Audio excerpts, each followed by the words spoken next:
Desde os primórdios da civilização, os sonhos sempre foram mais do que meras imagens noturnas, eram mensagens do além. Mas para um rei sumério, um sonho podia decidir o destino de um império. Na antiga Mesopotâmia, cada visão noturna era interpretada como um recado dos deuses, um aviso sobre guerras, colheitas e até sobre a própria morte. E é nesse mundo de argila, templos e mistério que vamos mergulhar hoje. Vamos descobrir como os sumérios viam os sonhos, o que faziam quando um rei sonhava algo estranho, e como isso moldou os mitos, a religião e a política das civilizações que vieram depois. Então já deixa o like, se inscreve no canal, e vamos juntos voltar 5.000 anos no tempo para entender o que realmente significava sonhar como um rei sumério. Na antiga terra, entre o Tigre e o Eufrates, tudo respirava o sagrado. O vento que movia a poeira das planícies não era apenas ar, era o sopro de Enlil, o senhor das tempestades. A água que fertilizava as margens dos rios era o dom de Enki, o deus das profundezas. As estrelas, cada uma delas, cintilavam como olhos divinos, observando o destino dos homens. Para um sumério, o mundo não era um cenário neutro, mas um organismo vivo, pulsando com presenças invisíveis. Nenhum gesto humano acontecia isolado. Tudo estava interligado a uma vontade maior, a complexa teia dos deuses. Nessa paisagem, o rei não era apenas um governante. Era o eixo que sustentava o equilíbrio entre os céus e a terra. Seu corpo carregava o peso de uma função cósmica, manter a harmonia entre os homens e as divindades. Governar era um ato sagrado. A guerra, a colheita, a construção de templos, tudo devia ser feito em consonância com o que os deuses desejavam. Quando as águas do Eufrates transbordavam ou quando uma seca castigava o povo, acreditava-se que algo havia se rompido nesse laço divino. Cabia ao rei restaurar a ordem, reconquistar o favor celestial. Mas como saber o que os deuses queriam? Como decifrar seus desejos, suas advertências, seus planos para o mundo dos homens? Era nesse ponto que o sonho surgia como uma ponte misteriosa. Enquanto o corpo repousava, acreditava-se que a alma, chamada Zi, podia deixar a carne e viajar para reinos invisíveis. Durante o sono, o rei podia atravessar os limites do mundo humano e caminhar pelos corredores das estrelas, encontrar-se com deuses ou espíritos ancestrais e trazer de volta uma mensagem envolta em enigmas. O sonho não era uma fantasia, mas um evento real, uma audiência divina. As noites sumérias, portanto, eram repletas de tensão. Um sonho podia ser um presságio de glória ou um sinal de desgraça. Havia quem acreditasse que certos demônios rondavam os sonhadores, tentando confundir suas visões com ilusões e sombras. Por isso, o sonho era também um território perigoso, onde a alma podia se perder se não fosse protegida por rituais adequados. Antes de dormir, sacerdotes podiam ungir o corpo do rei com óleos sagrados, entoar cânticos e purificar a cama com água consagrada, tudo para garantir que a jornada noturna fosse segura e que a alma retornasse intacta ao amanhecer. Para os sumérios, o mundo espiritual não estava distante. O céu, a terra e o submundo formavam camadas contínuas de uma mesma realidade.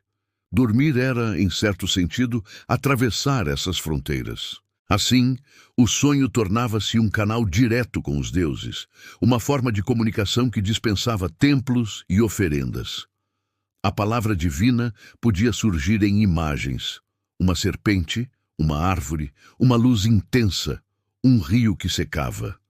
Cada símbolo era um fragmento de linguagem sagrada, uma peça de um enigma que precisava ser decifrado. Os templos eram cheios de histórias sobre reis que haviam recebido instruções em sonhos. Era comum que um monarca acordasse perturbado, chamasse seus sacerdotes e contasse, com a voz trêmula, o que havia visto. Cada detalhe importava: a cor do céu, o tom das vozes, até mesmo o sentimento que permanecia ao despertar. Tudo tinha peso. Sonhar não era algo íntimo, era um acontecimento público, um sinal que dizia respeito a toda a cidade, pois, se o rei sonhava, os deuses estavam falando com a nação inteira. Essa relação entre sono e poder reforçava a ideia de que o rei não era um simples homem. Ele habitava dois mundos ao mesmo tempo, o visível e o invisível. Seu trono era tanto físico quanto espiritual. Assim, quando um rei sonhava, acreditava-se que o próprio destino do povo estava sendo escrito em imagens simbólicas. Por isso, os sonhos eram registrados, estudados e discutidos com seriedade. Um sonho esquecido podia ser um aviso desperdiçado, e ignorar a voz dos deuses era um risco que nenhum soberano sensato se permitia correr. Mas havia algo ainda mais profundo.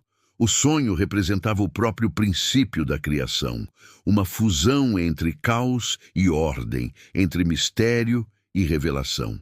Nas visões noturnas, o rei encontrava tanto o brilho dos deuses quanto as sombras do medo humano. A alma, liberta do corpo, via o mundo como ele realmente era, um campo de forças repleto de presenças. Ao acordar, o desafio era traduzir essa experiência transcendental para o mundo dos homens, transformando visões em decisões, símbolos em decretos.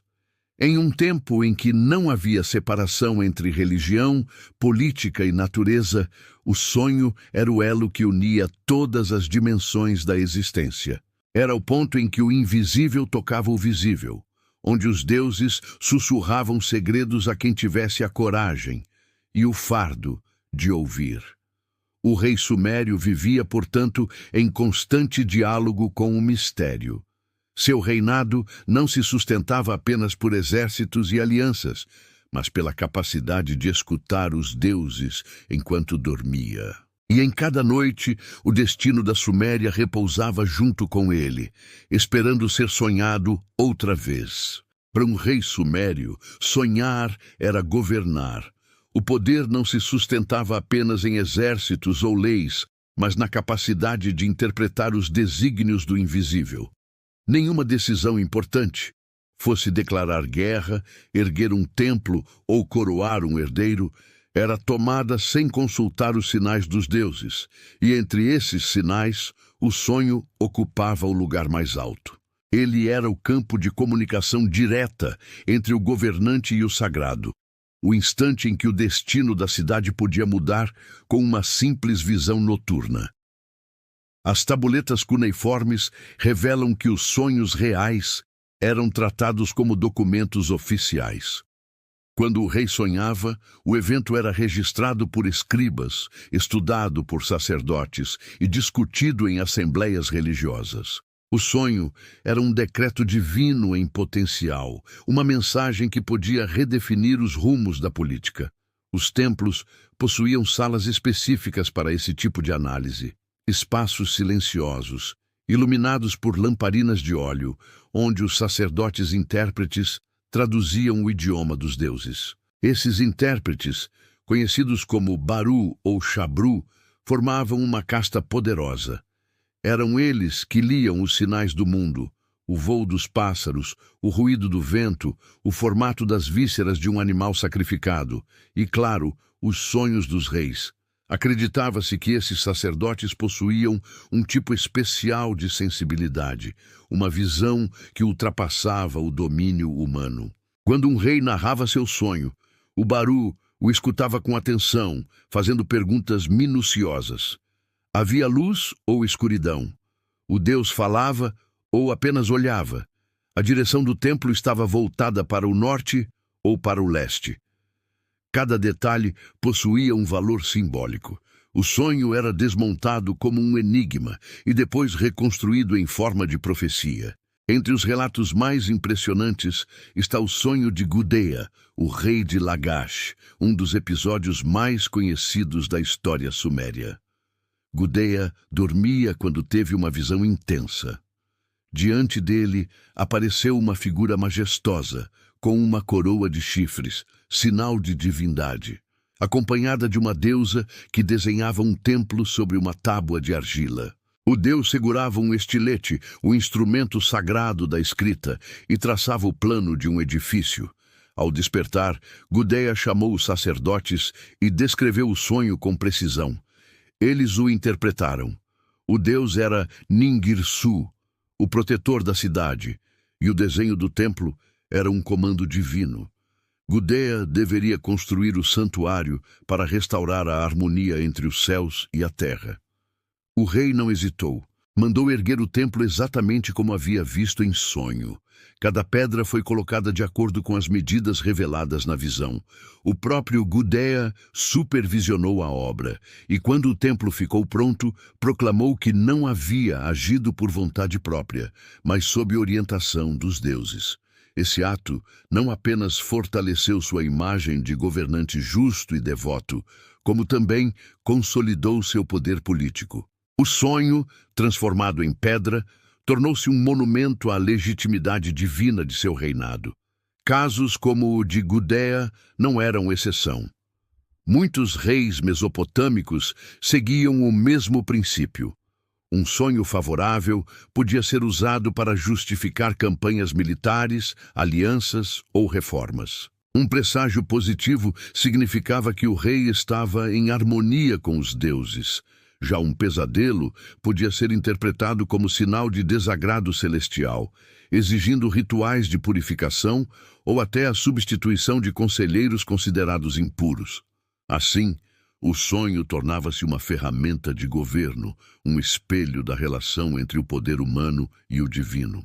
A confiança nas mensagens oníricas era tamanha que, em certos períodos, o próprio ato de sonhar era ritualizado.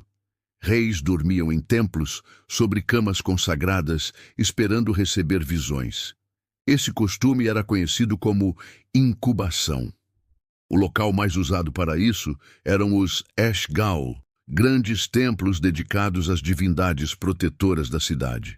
O rei jejuava, se purificava com água sagrada e passava a noite em silêncio, aguardando o contato com o Deus. Se o sonho não viesse, o silêncio era igualmente significativo.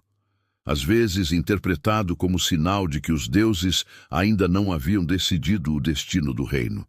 Os sacerdotes, por sua vez, mantinham registros detalhados de todos esses sonhos. Em longas listas, anotavam combinações simbólicas.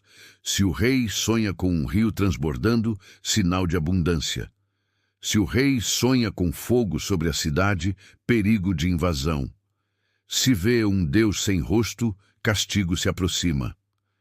Essas listas, copiadas e recopiadas por gerações, formaram um verdadeiro manual de interpretação. Com o tempo, tornaram-se parte do patrimônio cultural da Mesopotâmia, influenciando babilônios, assírios e até os antigos hebreus. Por trás dessa prática, havia uma lógica política refinada. O sonho oferecia uma justificativa que ia além das vontades humanas. Quando um rei dizia, "Os deuses me falaram", ele colocava sua autoridade acima da contestação. Era a forma mais antiga de legitimação divina e também uma maneira eficaz de alinhar fé e poder.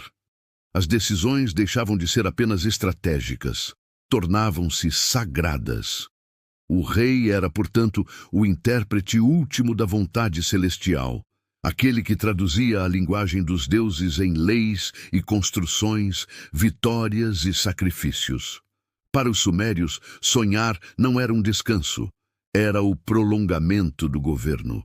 A mente real continuava a trabalhar nas horas em que o corpo dormia, navegando pelos domínios do invisível em busca de respostas. E quando o sol nascia sobre as planícies de Ur ou Lagash, o que o rei trazia de volta não eram apenas lembranças. Eram ordens divinas, escritas no interior da sua própria alma. O poder, afinal, começava na noite. Entre os corredores silenciosos dos templos sumérios, escondidos entre incensos e tabuletas de argila, havia bibliotecas inteiras dedicadas a um só propósito: decifrar o mistério dos sonhos. Esses lugares eram repletos de prateleiras com tábuas inscritas em cuneiforme, cuidadosamente organizadas por temas, sonhos sobre animais, sobre rios, sobre fogo, sobre deuses. Eram os manuais do invisível, os catálogos da mente divina. A interpretação dos sonhos não era apenas um ofício espiritual, mas uma ciência sagrada, praticada com a mesma precisão que se dedicava à astronomia ou à contabilidade dos grãos. Essas coleções formavam verdadeiros dicionários oníricos. Em uma tabuleta lia-se: se um homem sonha que o rio corre ao contrário, haverá confusão no reino. Em outra: se vê um touro que fala, é sinal de que um Deus deseja manifestar-se. Havia centenas, talvez milhares de exemplos como esses, compilados ao longo de séculos. Cada entrada era fruto da observação e da memória coletiva, uma mistura de tradição oral, experiência sacerdotal e registros de eventos passados. Quando um sonho se repetia e era seguido de uma consequência concreta, anotava-se a correlação. Assim, o conhecimento dos sonhos ia se acumulando como uma teia de coincidências sagradas, refinada por gerações de intérpretes. Os sacerdotes dedicados a essa arte eram parte da elite intelectual da Suméria. Eles estudavam os céus, os ciclos lunares e o movimento das estrelas, pois acreditavam que o cosmos e o sonho falavam a mesma língua. Um eclipse, um cometa, um vento fora de época, tudo era sinal. A leitura de um sonho nunca era isolada. Para interpretá-lo, era preciso observar o mundo. Se o rei sonhava com tempestades e, na mesma semana, o vento do sul soprava mais forte que o normal, o presságio era duplo. O céu confirmava a visão. Cada detalhe do sonho tinha valor simbólico. A cor de um animal podia mudar completamente o sentido da mensagem. Um leão branco anunciava vitória, enquanto um leão negro previa destruição. Sonhar com água calma era bom presságio, com águas turvas, perigo iminente. A direção do vento nos sonhos indicava o destino da mudança. Se soprava do norte, os deuses traziam sabedoria. Do sul, advertência. Até o comportamento de um objeto inanimado podia revelar a vontade divina. Um portão que se abre sozinho, uma lâmpada que se apaga sem motivo, tudo isso podia ser uma metáfora enviada pelos deuses. Mas o sonho não era apenas um oráculo, era também uma ameaça. Havia visões tão terríveis que podiam abalar o espírito do sonhador e contaminar o destino de uma cidade inteira. Por isso, existiam rituais complexos para neutralizar os efeitos de um mau sonho. O rei, ao relatar um pesadelo, era imediatamente purificado com água do Eufrates e envolto em mantos brancos. Os sacerdotes acendiam incensos e recitavam fórmulas antigas que pediam aos deuses que transformassem o mau presságio em boa sorte. Às vezes, fazia-se uma oferenda simbólica. Uma pequena estátua de argila representando o sonhador era lançada ao rio para que as águas levassem embora a sombra do sonho. Havia também sonhos que exigiam ação imediata. Se o rei via fogo sobre o palácio, deveria oferecer sacrifícios ao deus da guerra. Se sonhava com morte, consultava os sacerdotes para realizar o ritual de substituição do rei, no qual um servo assumia simbolicamente sua posição por alguns dias, atraindo para si o possível castigo divino. Era uma maneira de enganar o destino, de permitir que o presságio se cumprisse, mas sobre outro corpo. Assim, a política e a fé se misturavam num jogo tenso entre medo e reverência. Nem todo sonho, porém, trazia clareza. Muitas vezes, os deuses falavam em silêncio. O rei acordava e nada lembrava, apenas a sensação de ter sido tocado por algo vasto e distante. Esse esquecimento, longe de ser irrelevante, tinha peso próprio. Os sacerdotes diziam que o silêncio dos deuses era um teste, um espaço em que o homem devia provar sua fé sem orientações claras. A ausência de mensagem era, por si só, uma forma de comunicação, O vazio podia ser interpretado como pacificação divina. Quando os deuses não falavam, talvez fosse porque estavam satisfeitos. A cultura suméria, tão dedicada à escrita e à observação, entendia que o sonho era uma forma de leitura.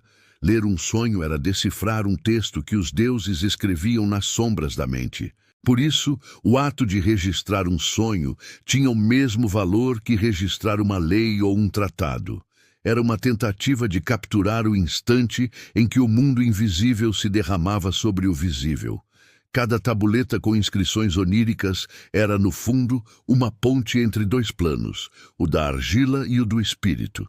Nas escolas templárias, jovens aprendizes aprendiam a arte de interpretar sonhos antes mesmo de dominar a matemática. O conhecimento onírico era considerado essencial para compreender a vontade divina e manter a ordem cósmica. Não se tratava apenas de adivinhação, mas de uma filosofia da harmonia universal. A ideia de que tudo estava conectado e que o sonho era a linguagem secreta dessa conexão. No fim, interpretar um sonho era um ato de humildade. Era reconhecer que o homem vivia cercado por forças maiores e que o sono, com seus símbolos e silêncios, era um lembrete disso. Os reis, os sacerdotes, os escribas, todos, em alguma medida, estavam sujeitos à vontade que se manifestava entre o crepúsculo e o amanhecer. E assim, enquanto o dia pertencia à razão e às leis, a noite permanecia domínio do mistério, um tribunal invisível, onde o destino era sussurrado em metáforas e onde o silêncio dos deuses, por vezes, dizia mais que 1000 palavras. Para os sumérios, sonhar era mais do que uma experiência íntima. Era uma travessia. Durante o sono, acreditava-se que a alma abandonava o corpo e viajava por reinos que os olhos humanos não podiam alcançar. Essa jornada não acontecia em um espaço imaginário, mas em um território real, invisível e sagrado. O sonho era o portal por onde o homem atravessava a fronteira entre o mundo dos vivos e o mundo dos mortos, um limite tênue que, para eles, jamais fora completamente fechado. A morte não representava um fim absoluto, e sim uma mudança de morada. Por isso, quando alguém sonhava com um ancestral, não dizia, tive uma lembrança, mas ele veio até mim. Os reis, em especial, eram vistos como viajantes habituais dessa fronteira. Seu status divino lhes permitia caminhar entre as dimensões com mais facilidade. Nos relatos sumérios, não é raro encontrar descrições de monarcas que, em sonhos, conversavam com deuses ou recebiam advertências de espíritos antigos. Em uma dessas histórias, um rei sonha com o pai morto, que surge diante dele em um campo coberto de neblina. O ancestral o chama pelo nome e diz, os deuses estão inquietos, ouça o som das águas e compreenderá. Ao despertar, o rei encontra o rio transbordando, sinal de que as forças da natureza refletiam a agitação divina. Essas visões reforçavam a crença de que o sonho não era apenas um espelho da mente, mas uma extensão da própria realidade. A alma, liberta do corpo, percorria regiões onde o tempo e o espaço se dobravam. O mundo dos mortos, chamado Kur, não era um inferno de punição, mas um lugar de silêncio, uma sombra da terra dos vivos. Acreditava-se que nos sonhos esse reino se aproximava, e por instantes as vozes esquecidas podiam ser ouvidas novamente. O encontro com um antepassado ou com um deus não era simbólico. Era um evento concreto, uma comunicação autêntica entre planos distintos da existência. Os sacerdotes interpretavam essas experiências como missões espirituais. Se um rei sonhava com um deus, devia buscar o significado não apenas nas imagens, mas no sentimento que o sonho deixava. O medo, a serenidade, a alegria, tudo era parte da mensagem. Dizia-se que os deuses falavam mais pela emoção do que pelas palavras. E, de certo modo, Essa noção antecipava uma ideia que só séculos depois apareceria na filosofia grega, a de que a verdade pode se revelar através do símbolo, do mito e da emoção, não apenas da razão. Para os sumérios, a vigília era limitada.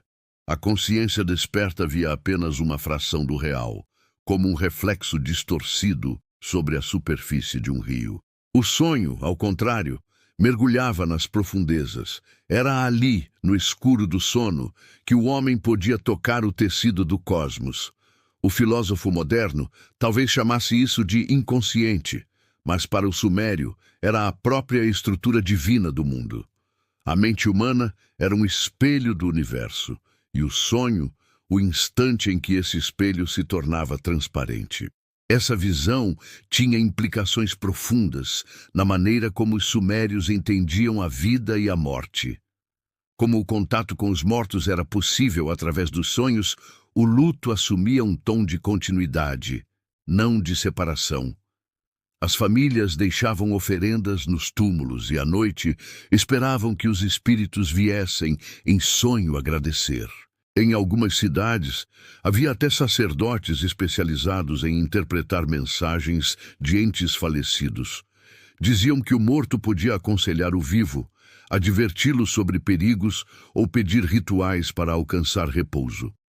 Assim, o sonho tornava-se uma ponte emocional e espiritual entre as gerações. Nas escolas templárias, os aprendizes aprendiam que sonhar era também um exercício de escuta. Ao deitar-se, o homem devia estar em estado de pureza e receptividade, pois a jornada noturna dependia de sua harmonia interior. O coração impuro sonhava com demônios, o justo com deuses. Essa ideia de que o conteúdo do sonho reflete o estado da alma é uma das mais antigas formas de introspecção espiritual registradas na história. Muito antes de Freud ou Jung, os sumérios já entendiam que o homem sonha é, em grande parte, o que ele é. O sonho também possuía uma dimensão de revelação filosófica. Alguns textos sugerem que, ao sonhar, o rei compreendia verdades que ultrapassavam o raciocínio. Era como se, ao cruzar o limite da consciência, ele tocasse o coração do cosmos. Havia a crença de que, ao despertar, parte dessa sabedoria se perdia, pois o corpo humano não era capaz de suportar a totalidade da visão divina. Assim, restavam fragmentos, símbolos, imagens, sensações. A tarefa do homem era reconstruir o sentido a partir desses fragmentos, como um escriba tentando reescrever uma tábua quebrada. Nessa perspectiva, o sonho sumério se tornava uma metáfora da própria condição humana. Vivemos entre mundos, lembramos parcialmente o que somos, buscamos entender o que esquecemos. Os deuses falam, mas em linguagem cifrada. As visões noturnas eram, portanto, a lembrança de que existe algo além do que se pode ver, uma ordem maior que escapa à lógica cotidiana. É curioso pensar que, muito tempo depois, filósofos gregos como Platão descreveriam o mundo sensível como uma sombra do verdadeiro e que psicólogos modernos diriam que o inconsciente fala por meio de símbolos. A intuição suméria já apontava nessa direção. Para eles, o sonho era o lugar onde o invisível se revelava e onde a verdade, embora velada, podia ser tocada. Era o momento em que o homem, ainda que por instantes, se lembrava de sua origem divina. Assim, o ato de sonhar não era apenas um fenômeno biológico, nem mesmo apenas espiritual. Era uma experiência de conhecimento. O rei que sonhava com deuses não apenas recebia ordens, mas compreendia a estrutura do universo. O lavrador que via o falecido pai em sonho não apenas o reencontrava, mas redescobria seu lugar na corrente da existência. E quando a alma voltava ao corpo, ao amanhecer, trazia consigo o eco desse outro mundo, o som distante do que é eterno, o sussurro do que permanece quando todas as vozes cessam. Entre os muitos legados da Suméria, talvez o mais profundo tenha sido o gesto de escrever o invisível. Quando os reis começaram a registrar seus sonhos em tabuletas de argila, deram forma concreta ao efêmero. A palavra escrita se tornou uma extensão da própria experiência espiritual. Um sonho, antes dissolvido ao amanhecer como névoa sobre o rio, passou a ganhar corpo de argila e duração eterna. Assim, o sonho, que era um sopro dos deuses, transformou-se em texto, e o texto, por sua vez, tornou-se uma forma de imortalidade. A escrita cuneiforme, nascida para registrar transações ilícitas, acabou se tornando também uma ferramenta para guardar aquilo que não podia ser medido: visões, símbolos, vozes do além. Em templos e palácios, escribas anotavam cuidadosamente os relatos dos sonhos reais. Cada detalhe era preservado: o tom das palavras, o cenário, o gesto das divindades. O sonho se convertia em narrativa e a narrativa em documento. Era uma maneira de garantir que a vontade dos deuses não se perdesse no esquecimento. Ao gravar o sonho na argila, o rei selava o pacto entre o divino e o humano. Esse hábito de registrar o onírico se espalhou por toda a Mesopotâmia. Os acádios, herdeiros diretos da tradição suméria, começaram a criar arquivos de sonhos com ainda mais complexidade. As bibliotecas templárias se enchiam de coleções dedicadas exclusivamente às visões noturnas. Muitas dessas tabuletas continham não apenas a descrição dos sonhos, mas também a interpretação que os sacerdotes haviam dado, os rituais realizados em seguida e o desfecho dos acontecimentos. Era uma espécie de diário coletivo da mente dos reis, um arquivo sagrado do inconsciente de uma civilização. Os babilônios, séculos depois, ampliaram essa arte. Em suas escolas de escribas, o estudo dos sonhos era parte do treinamento intelectual. A leitura dos presságios, conhecida como Shuma Alu Inamele Shakin, se uma cidade está situada sobre uma colina, incluía listas com centenas de combinações simbólicas derivadas dos antigos catálogos sumérios. Ali, o sonho deixava de ser apenas um sinal divino e passava a ser também um instrumento de previsão, uma ferramenta para compreender o destino. Os babilônios acreditavam que tudo estava inscrito nas estrelas e nos sonhos, dois livros distintos, mas escritos pela mesma mão cósmica. Os assírios, por sua vez, levaram essa tradição a um grau ainda mais político. Seus reis usavam os sonhos como parte da propaganda de poder. Quando um governante declarava ter recebido uma mensagem em sonho, não apenas reforçava sua autoridade divina, mas também legitimava suas ações militares. Em uma das cartas do rei Assurbanipal, ele narra que a deusa Estar lhe apareceu em sonho e prometeu vitória. Pouco tempo depois, o exército marchou e conquistou a cidade inimiga. O relato do sonho foi gravado em pedra, tornando-se parte da história oficial do império. Assim, o que começou como experiência mística se transformou em ferramenta de governo, onde o sonho era tanto revelação quanto política. Com o passar dos séculos, a fronteira entre religião, profecia e literatura se dissolveu. O sonho começou a ocupar um novo espaço, o da narrativa simbólica. Já não bastava apenas registrar o que havia sido visto. Era preciso compreender o sentido poético dessas visões. Essa mudança pode ser sentida claramente no Épico de Gilgamesh, o grande poema da antiga Mesopotâmia. Gilgamesh, o rei que busca a imortalidade, é atormentado por sonhos que anunciam o destino. Em um deles, sonha com uma estrela que cai do céu e que ele não consegue levantar, presságio do encontro com seu companheiro Enkidu. Em outro, sonha com uma montanha que desaba sobre ele, antecipando sua queda e sua viagem ao mundo dos mortos. Esses sonhos de Gilgamesh não são apenas mensagens dos deuses, são também reflexões sobre o medo, o tempo e a consciência humana. Pela primeira vez, o sonho deixa de ser um oráculo e se torna metáfora. Ele revela não apenas o futuro, mas o interior do próprio herói. É ali, na argila das tabuletas babilônicas, que nasce a literatura como conhecemos. Um espaço em que o homem narra sua busca por sentido e se reconhece nos símbolos que o assombram. A escrita, portanto, deu nova dimensão ao sonho. Ao fixar a visão em palavras, os sumérios descobriram que o sonho podia ser relido, reinterpretado, reimaginado. O que antes era a mensagem única dos deuses tornou-se um campo aberto à reflexão humana. Essa transição foi revolucionária. O divino deixou de falar apenas para o homem e começou a falar através dele. O escriba que gravava o sonho era também um criador, alguém que moldava o invisível com as mãos, transformando experiência em linguagem. A relação entre sonho e destino ganhou então um novo significado.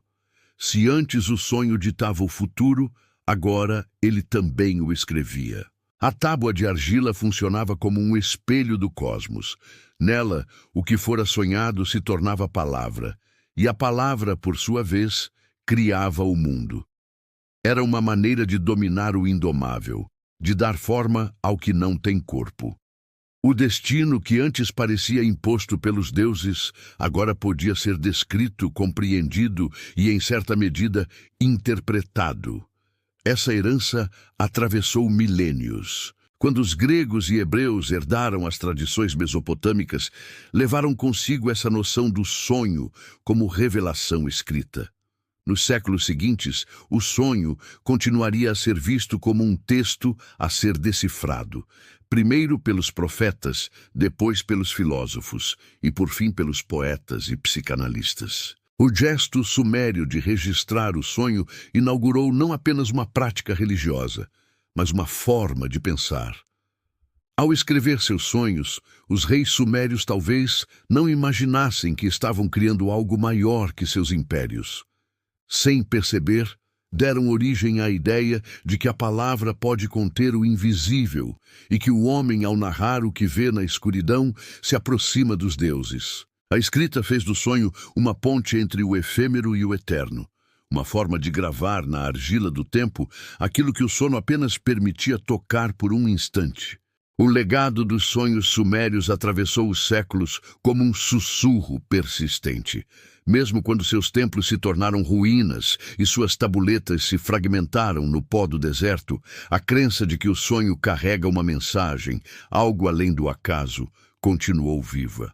Aquilo que começou entre rios e deuses, em uma terra de argila e estrelas, se espalhou pelo mundo e se infiltrou nas mais diversas culturas. Hebreus, gregos, persas e egípcios herdaram essa antiga convicção de que o sono não é apenas descanso, mas passagem, e que ao fechar os olhos, o ser humano atravessa uma fronteira invisível, onde o espírito fala uma linguagem que só pode ser compreendida por meio de símbolos.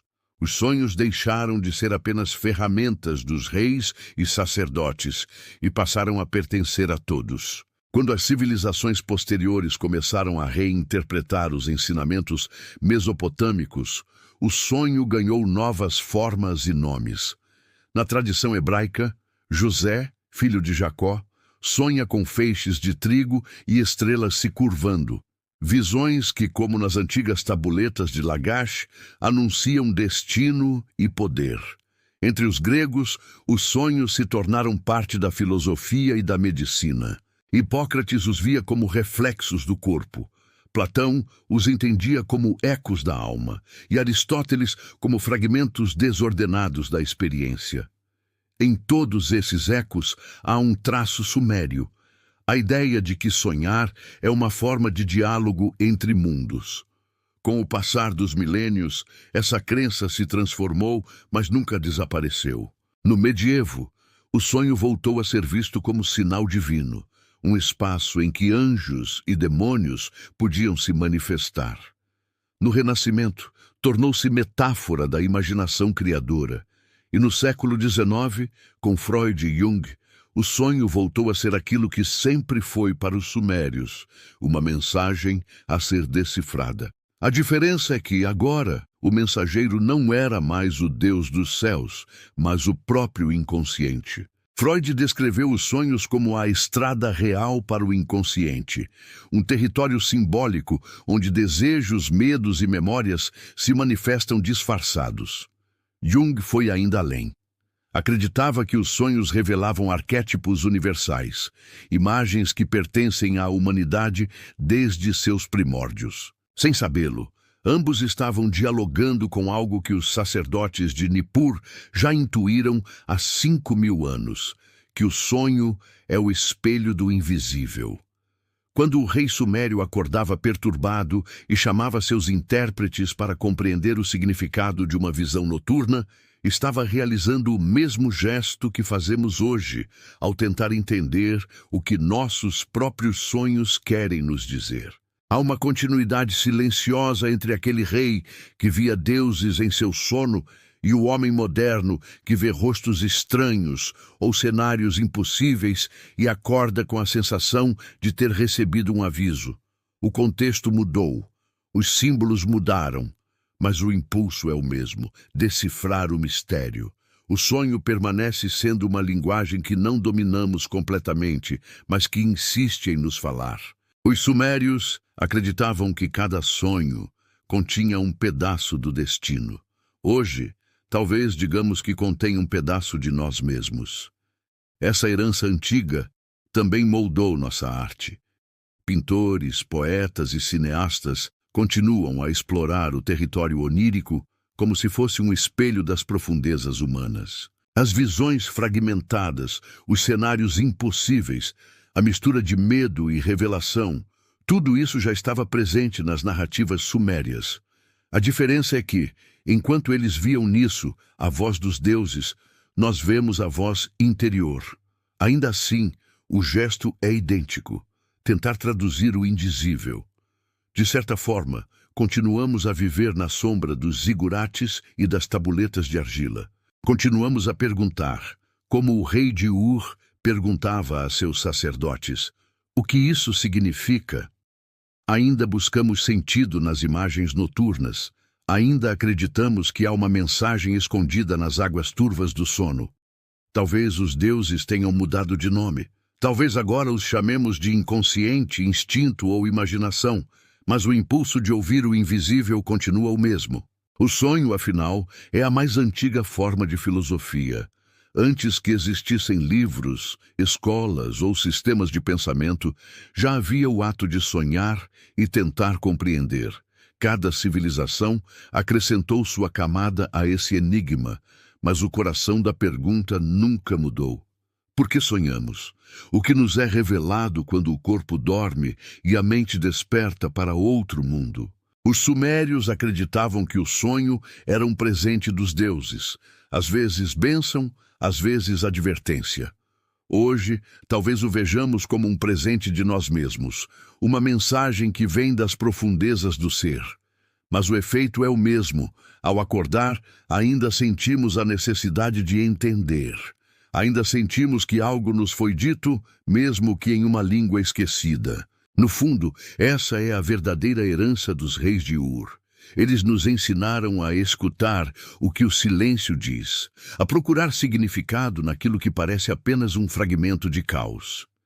Ensinaram que a fronteira entre o humano e o divino, entre o consciente e o inconsciente, é tênue e misteriosa, e que talvez compreender o sonho seja a forma mais antiga de buscar sentido para a própria existência. Quando um sumério despertava e olhava o horizonte vermelho do amanhecer, acreditava que havia retornado do mundo dos deuses. Hoje, quando acordamos de um sonho intenso e ficamos em silêncio tentando decifrar o que sentimos, repetimos o mesmo gesto, sem saber. Somos, em muitos sentidos, descendentes espirituais daqueles antigos intérpretes de sonhos. Ainda moldamos, em palavras e pensamentos, o barro invisível das nossas visões. E assim, o ciclo continua. As cidades se ergueram e caíram, as línguas se transformaram, mas o mistério dos sonhos permaneceu. A Suméria desapareceu, mas seu eco ainda ressoa cada vez que alguém desperta com a sensação de que o universo lhe sussurrou algo durante a noite. Talvez seja isso que nos torna humanos, essa vontade de entender o que se esconde entre símbolos e silêncios. E, enquanto continuarmos sonhando, continuaremos de algum modo sendo herdeiros dos antigos reis da Mesopotâmia, decifradores do invisível, eternos viajantes entre o sono e o despertar.